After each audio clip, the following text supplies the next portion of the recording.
David Carter, a billionaire CEO, stood at the heart of an extravagant gala, surrounded by the city's wealthiest elites. Yet, despite the lavish decor, flowing champagne, and murmurs of luxury investments, he was bored. Conversations blurred together, yachts, rare jewelry, exclusive vacations, none of it interested him. He took a sip of his drink, contemplating an early exit, when a loud shriek shattered the refined atmosphere. "What the hell?" Gasps rippled through the room as heads turned toward the entrance.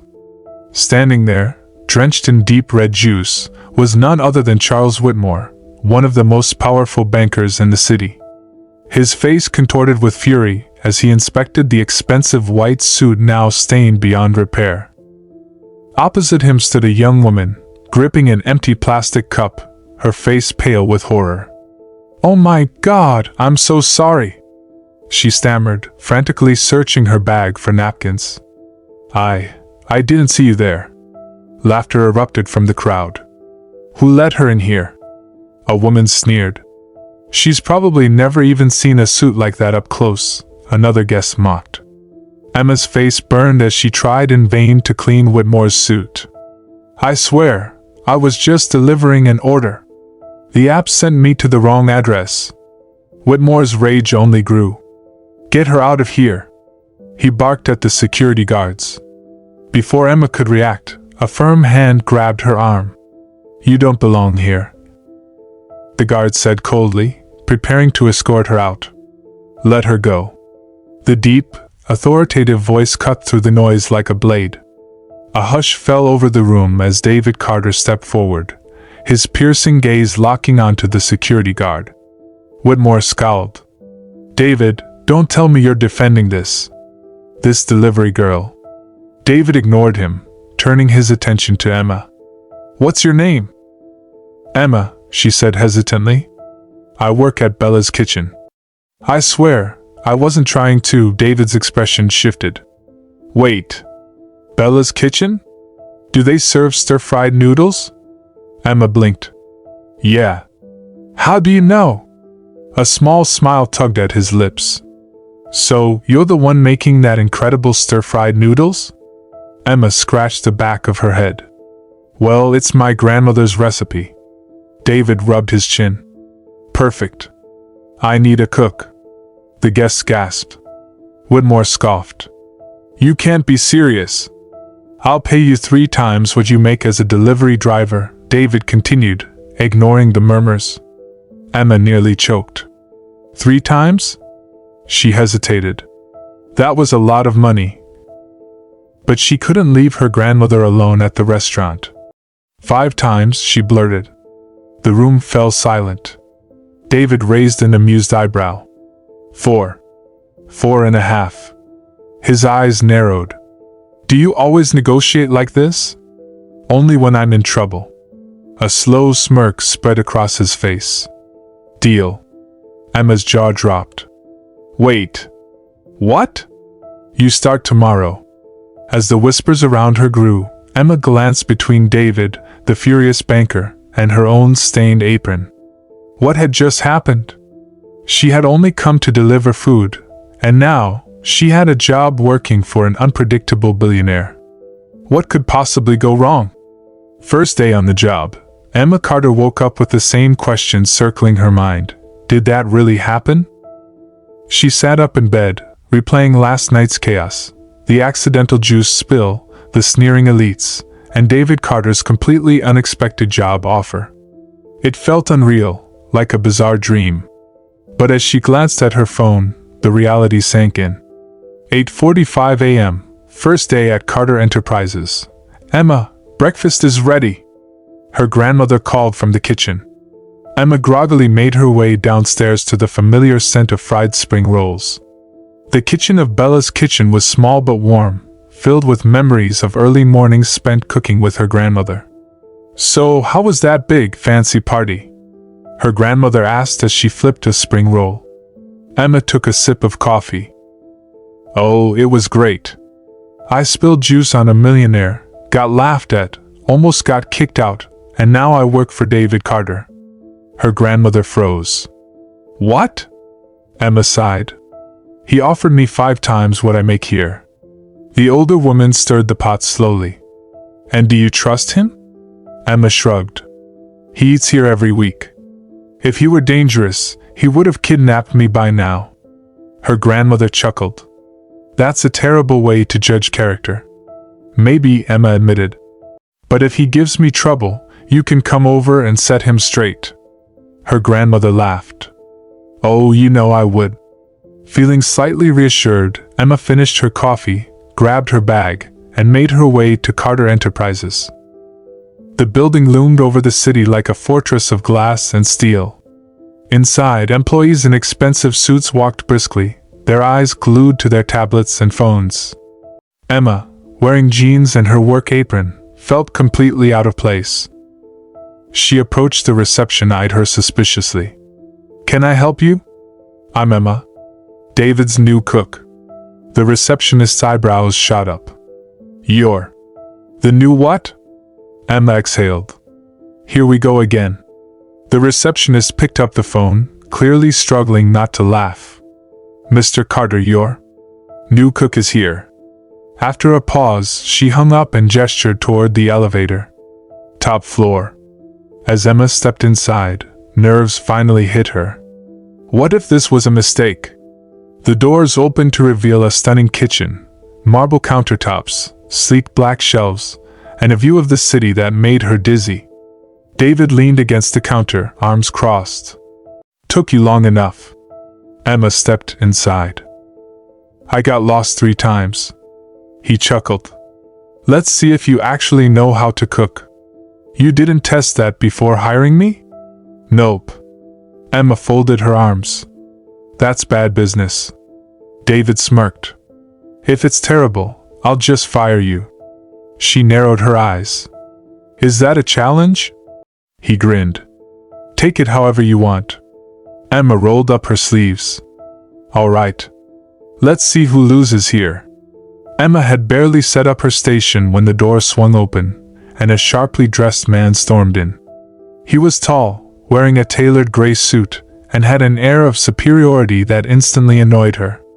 David, I just heard the ridiculous news, the man scoffed. Tell me it's a joke. David smirked. Good morning to you too, Paul. Paul crossed his arms. Hiring a street cook? What's next? A fortune teller as your financial advisor? Emma raised an eyebrow. Street cook?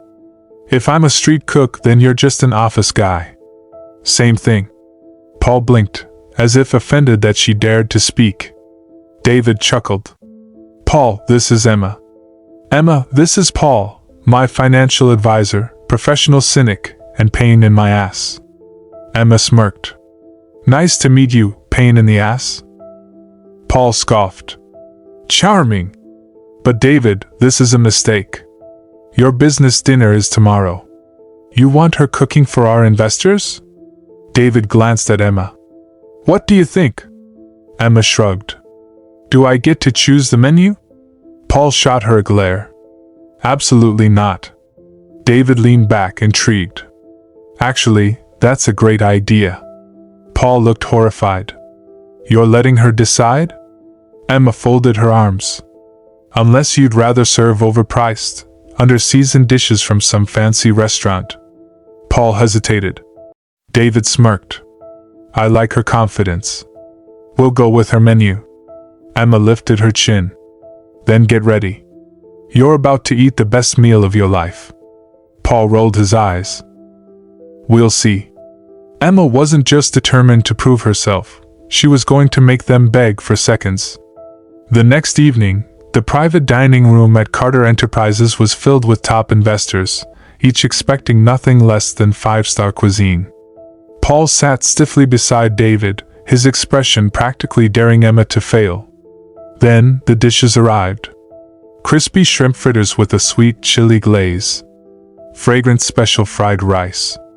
Tender sweet and sour beef. And the highlight, Emma's grandmother's famous stir-fried noodles. The guests took their first bites. A heavy silence fell over the room. Emma held her breath. Then this is incredible. One of the investors leaned back. savoring the flavor. I haven't had food this good in years, another added. Paul's face looked like he had swallowed a lemon. David glanced at Emma from across the room, his smirk growing. I told you, he said. Emma tried to hide her satisfaction, but inside, she was doing a victory dance. She had won. The next morning, Emma walked into David's private kitchen, expecting another normal day of cooking. What she didn't expect was to find David sitting at the counter, staring at a selection of neatly packaged takeout containers. What's this? She asked, setting her bag down. David sighed, rubbing his temple. Paul brought them. He insists I need to refine my taste with high-end cuisine. Emma picked up one of the containers, popped it open, and took a bite. Immediately, she grimaced. This tastes like cardboard, she muttered. David burst out laughing. Finally, someone agrees. Emma glanced at the other dishes. All of them looked fancy, plated in gold-trimmed boxes, but she knew better. They were expensive for no reason. If Paul wants refined taste, she said, rolling up her sleeves, I'll show him what real food is. David smirked. Now that I want to see. Emma started chopping vegetables when the sound of heels clicking against the marble floor made her pause. A blonde woman, dressed in an elegant white dress, strutted into the kitchen like she owned the place. David, darling, she purred, flashing him a dazzling smile. I've been looking everywhere for you. Emma glanced at David, who sighed. Emma, this is Laura. Laura's eyes narrowed as she looked Emma up and down, her lips curling slightly. And who is this? My personal chef, David said casually. Emma gave a small wave. Hi. Laura's expression turned amused. A chef? You've never needed one before. Well, now he does, Emma said, turning back to her cutting board. Laura scoffed. Oh, please, David. You're better off dining at LeBlanc tonight. I made reservations. David leaned back against the counter. I have my own chef now. David turned to Emma. How much do you want to bet she takes another bite when she thinks no one's looking? Emma leaned against the counter. Oh, I know she will. Laura scoffed but said nothing. Just as Emma was about to start cleaning up, Paul walked in, looking as irritated as ever. What now? David sighed. Paul ignored him, his gaze landing on the empty plate in front of Laura. His eyes narrowed. You ate her food? Laura flipped her hair. I was just being polite. David burst out laughing. You finished the whole thing. Laura stood up quickly, her face slightly flushed. I have an appointment. Enjoy your little kitchen games, David.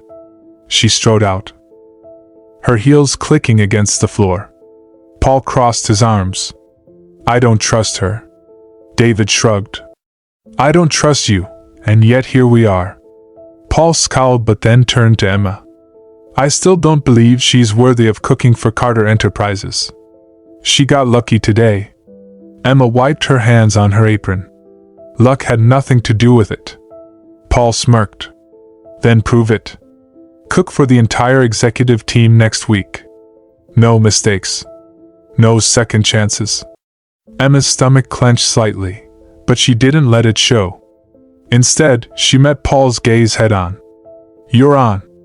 David grinned. This is getting interesting. Emma wasn't sure if it was interesting or downright insane. But one thing was certain, she wasn't backing down.